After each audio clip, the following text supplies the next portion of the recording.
What's going on, Tigard? My name is Leandro Barrientos with the City of Tigard. I'm here at the practice facility with Josiah Lake. Thanks for having us. Thanks for inviting me. It's a beautiful facility. Thank you. We're going to learn a little bit about who you are, what y'all are doing here, and just tell me a little bit about the practice facility, how you got here. And I see that it says Los Angeles on this court, so you got to have to explain that a little bit. Yeah. So we opened in July of 2013. We did our first camp, the very first camp in July of 2013. The biggest challenge was finding a court because one, it's the most expensive investment to make. These courts, brand new, are like $120,000. And this is real wood. Real wood. Yep.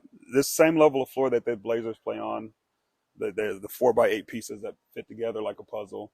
But when we were going through the process of finding a court, they were really hard to find. And so we luckily found out that the Clippers were selling their court.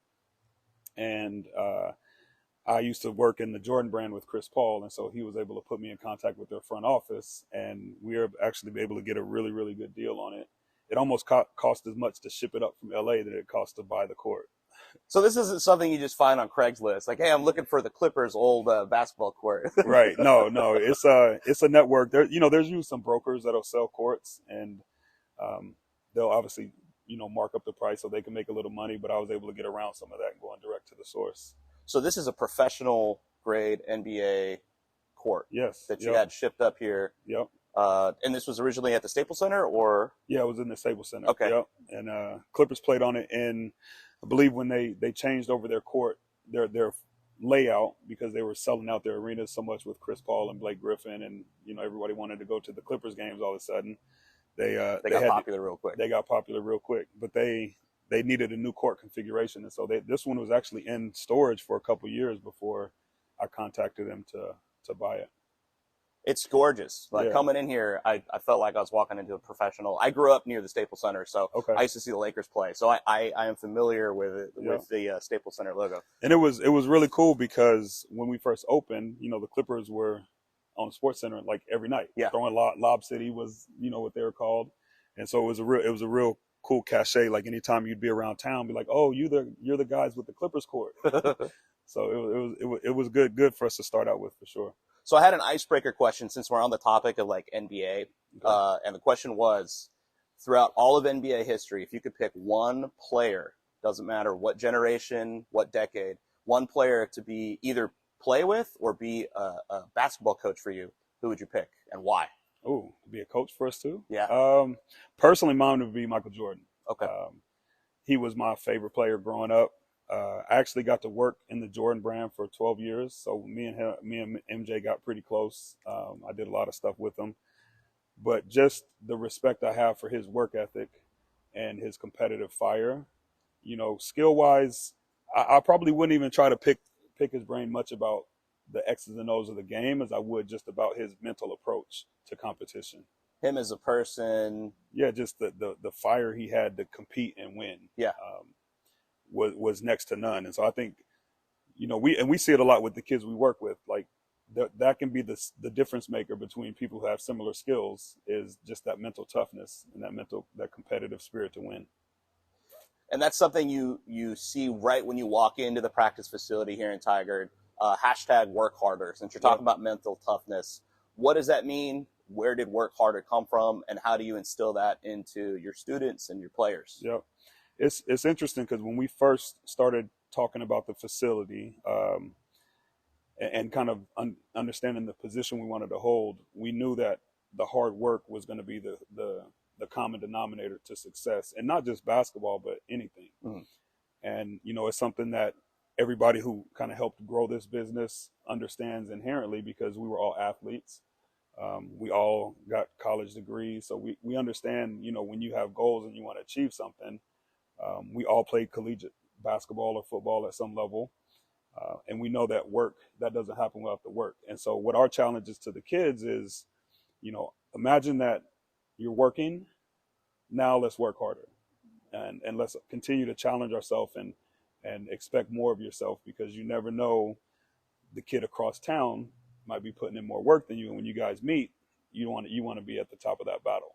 And you learn that quick too when Yeah. when you play that kid that's been working harder than you. Yep. You're like, oh, I need to get my stuff together. Yep. Yeah, so essentially, you're saying that the obstacle isn't like stopping or blocking the way; it is the way. Yeah, exactly. And like we always challenge the kids when they're here, because we want to create the environment where it's challenging but supportive.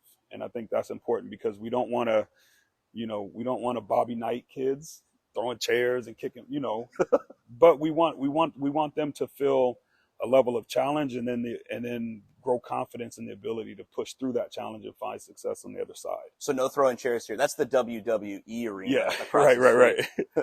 But no, it's been good, because we'll constantly ask the kids and challenge. It's an internal challenge with yourself. Like, are you pushing yourself as hard as you can go? And they have to answer that question and be comfortable with it. And we're here to provide the support for that.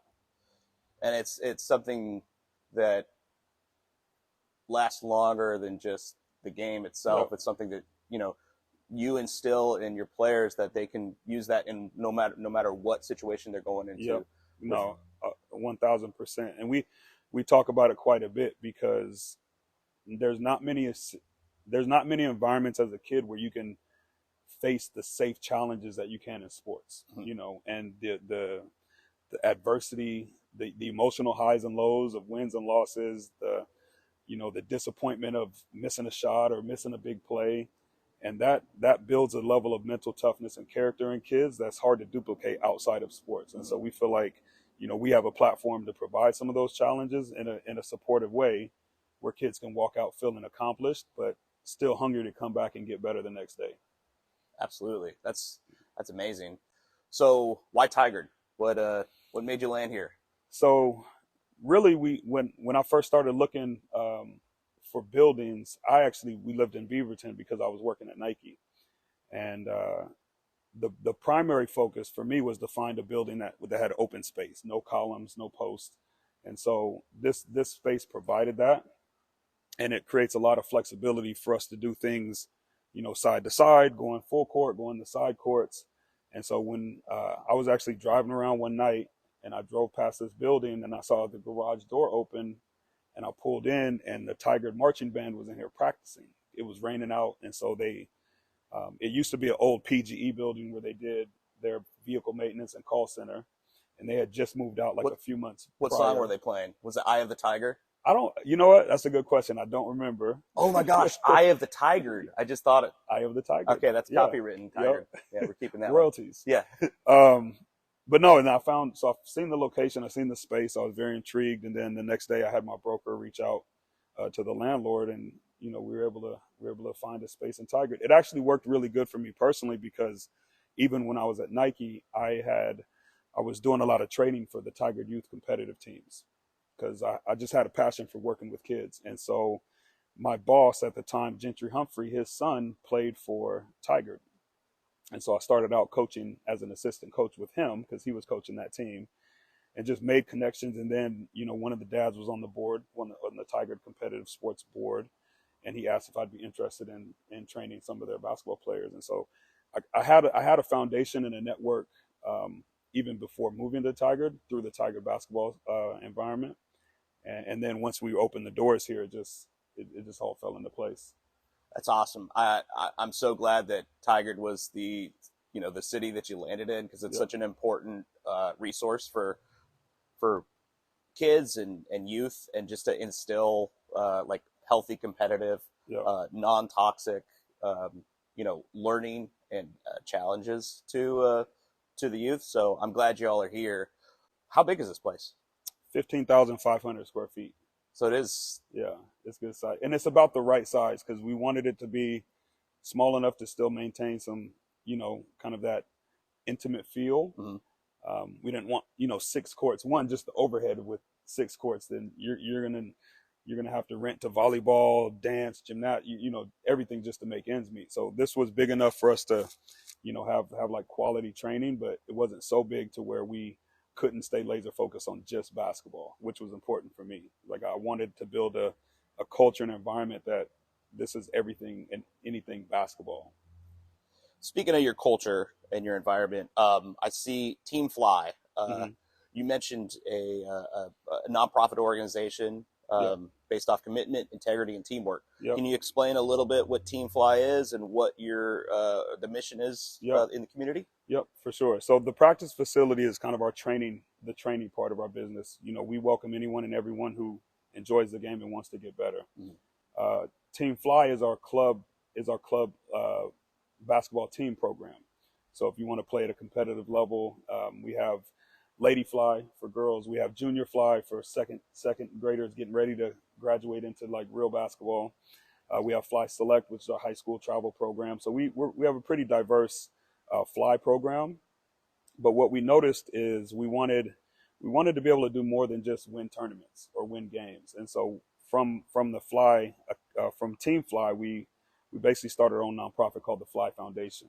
And the biggest goal there is just access to sport and using sport as a vehicle to expose kids to opportunities beyond the game. I was an example of that growing up. Like obviously you can tell I love basketball. I've always loved it growing up, but I never felt like I had the guidance to understand where basketball could take me beyond just playing in the NBA, right? Because that's everyone's, I like basketball, I want to play in the NBA, but having the ability to understand that you can be a sports agent, you can, work at a company like Nike and work with athletes. You can be a coach, you can be a trainer. There's a lot of different things that'll keep you in and around the game without actually playing. And so our one of our biggest missions is one, access to sports, so kids have an opportunity to engage in sports and they don't have to not play because any financial barriers or whatever the case may be. But also using basketball as a vehicle to create bigger and better opportunities for yourself in the future. Absolutely. And opening the access up to no matter where you come from, who you are, Yep. This is here for you. Yeah. You made a really good point too about, we have this idea of like, oh, if I'm going to be a musician, I need to be a rock star. Right. But you can be an agent. You Yeah. can be a recording engineer. Yeah. It's the same thing in the, the basketball or sports industry. Yep. It's like there's so many, you can be a sports therapist, and instilling that into people to letting kids know that the world is a lot bigger than just this real small myopic, view of what we see on the television. I think that's super important. Yeah, no, it's been awesome, and we've done some activations this year. We did a Beyond the Game event with Michael Holton. He has a nonprofit that he works with, and he brought some speakers in to talk about nutrition, to talk about self-esteem, to talk about goal setting. And so it was a really good opportunity for us to take, basketball as a conversation starter, but then grow that beyond what the kids were expecting. It's incredible, and I'm glad that you decided that Tigard is the place for it. Yeah. So we'll drop a couple links too in the YouTube video that we post. We'll be posting this on our social media as well, so that people can learn more about the organization, the mission. So just to wrap up, and this is kind of like, I call this the wild card question. Okay. You can share your favorite recipe. You can share a song that you've been listening to, or you can just give a message to Tigard in general. Is there anything that you would want to share about the practice facility to let the folks at home at Tigard know about who you are as we end? Yeah. Ooh, that's a tough one. I think the biggest thing for me personally is just the fulfillment of seeing kids from different backgrounds, different belief systems, different whatever that case may be, and how a ball can bring those kids together to unite and work together to accomplish a goal. And so I think me and my team here, we continue to be inspired by seeing kids come in and especially in a world that right now feels so divisive, and you see these kids come in and almost set the example on, look, like, it's pretty simple. Just respect each other, treat everybody else the way you want to be treated, operate with integrity. And so I don't know if that's a wild card or not, but for me, I think, that's what's continued to offer a level of fulfillment in what we do here, is just being able to see the kids come in and enjoy them, and the purity of how they are looking at and approaching life has been a blast. So I would say, if anybody, we're inclusive. We're happy if you love the game and want to come down. We have a lot of programs, and would love to invite anybody down to participate in what we do. Josiah, thank you so much. My pleasure. I don't know if Kent is down for this, but Kent also is here. Okay. He might be. I asked him if he wanted to do a one-on-one with you, but he didn't bring his tennis shoes. So Oh, okay. maybe next time. Yeah, maybe next time. Yeah. Give me time to warm up. Thank you so much. Man. Yep. Thank you so much. Yeah. Thank you.